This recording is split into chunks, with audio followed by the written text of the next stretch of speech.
अभ्यास नहीं है, इसलिए उच्चारण में कोई गलती होने के लिए पहले से ही माफी मांगती हूँ। मेरी कहानी का सिरलेख है विरासत। उसके द्वारा मुख्यमंत्री की कोठी का घेराव करने वाले जत्थे के साथ जाने के निर्णय से घर में खामोशी छा गई। बेटी, थोड़ा सोच समझकर फैसला ले। दूध पीती बच्ची को छोड़कर जाना समझदारी नहीं है।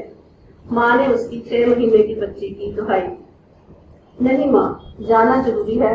और देखो, उन्होंने मुझे पिछले 8-9 महीनों से बिल्कुल भी धरने में आने को नहीं कहा, पर अब जरूरी है।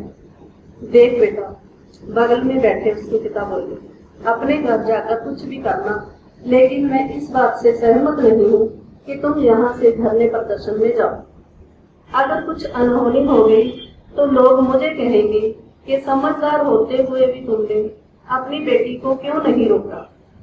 पिता ने ससुराल वालों के बहाने से रोकने की कोशिश की।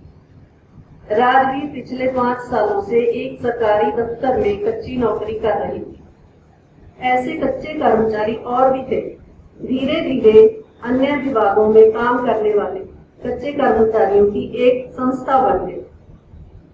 राजवीर भी उसी संस्था की सदस्य थी और संस्था ने पिछले 2 सालों से अपनी नौकरियां पक्की करवाने के लिए संघर्ष शुरू किया हुआ था। राजवीर समय समय पर लगने वाले धरने में मोर्चा संभालती रही। इतने में उसका विवाह हो गया। पति भी यूनियनिस्ट निकला। साल भर बाद बच्चा होने वाला था और अब राजवीर प्रसव के लिए मायके आई हुई थी। लेकिन पापा, जो मेरे साथी धरने में जा रहे हैं, उनकी अपनी भी बहुत सी समस्याएं हैं, लेकिन फिर भी वे जा रहे हैं। राजवीर ने पिता को मनाने के अंदाज में कहा। और पापा, अगर सभी ऐसे ही सोचने लगे तो फिर जीतली बाजी।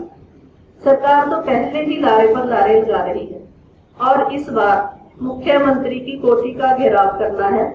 जितना बड़ा इकट्ठ होगा उतना ज्यादा दबाव सरकार पर बढ़ेगा। लेकिन बेटी, बच्ची अभी छोटी है, अभी दूध पीती है, कैसे सारा दिन भूखी प्यासी रह पाएगी। माँ ने समझाया। कोई बात नहीं, वह फीडर ले लेती है, एक दिन फीडर से काम चल जाएगा। राजवीर ने धरने में जाने के लिए फैसले को अटल करते हुए कहा। रात को राजवीर के पति का फोन उसके पिता को आया। पिता ने दामाद को समझाने की कोशिश की, छोटी बच्ची की दुहाई दी, लेकिन दूसरी ओर से दामाद ने भी फैसला सुनाया कि वह पत्नी के साथ जाएगा। जब तक धरना चलेगा, छोटी बच्ची को मां संभाल लेगी। राजधानी में मुख्यमंत्री की कोठी के पास पूरे प्रदेश से पहुंचे हजारों कच्चे कर्मचारियों का जमावड़ा। राजवीर अपनी बच्ची को मां को पकड़ाकर एक पेड़ के नीचे बिठाकर धरने में खो गई। जोशीली तकरीरें, राज्य सरकार मुर्दाबाद के नारे, माहौल पूरी तरह गर्म हो गया था। संघर्षकारी कोठी की ओर बढ़ने लगे। वे सुरक्षा के लिए लगाए गए बैरिकेड्स को उखाड़ने लगे। सुरक्षा दस्तों ने देखते ही देखते लाठीचार्ज कर दिया। हाहाकार मच गया। मिनटों में ही सब सिर फट गए, धरती खून से रंग गई।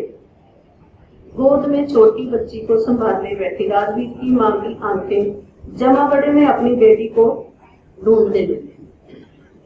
उसे राजवीर नजर नहीं आई। अचानक ही सिर से बहते खून की धाराओं के कारण सने चेहरे के साथ राजवीर अपनी मां के पास आई। उसने अपनी मां की गोद से अपनी छोटी बेटी को लिया, अपने सीने से लगा लिया। छोटी बच्ची ने मां को देखा। उसने अपनी मां को खून से लथपथ चेहरे के बावजूद भी जैसे पहचान लिया था। राजवीर अपनी बेटी को चूमने लगी। मां के सिर से बहता खून छोटी बच्ची के माथे पर भी लग गया। इतने में राजवीर के साथी आए। उसके हाथों से बच्ची को लेकर फिर से उसकी मां को पकड़ा दिया और उसे अस्पताल की ओर ले गए। अपनी नानी की गोद में बैठी छोटी बच्ची अपने साथियों के साथ जा रही अपनी मां को देखकर मुस्कुरा रही थी। उसके माथे पर लगा खून चमक रहा था। धन्यवाद।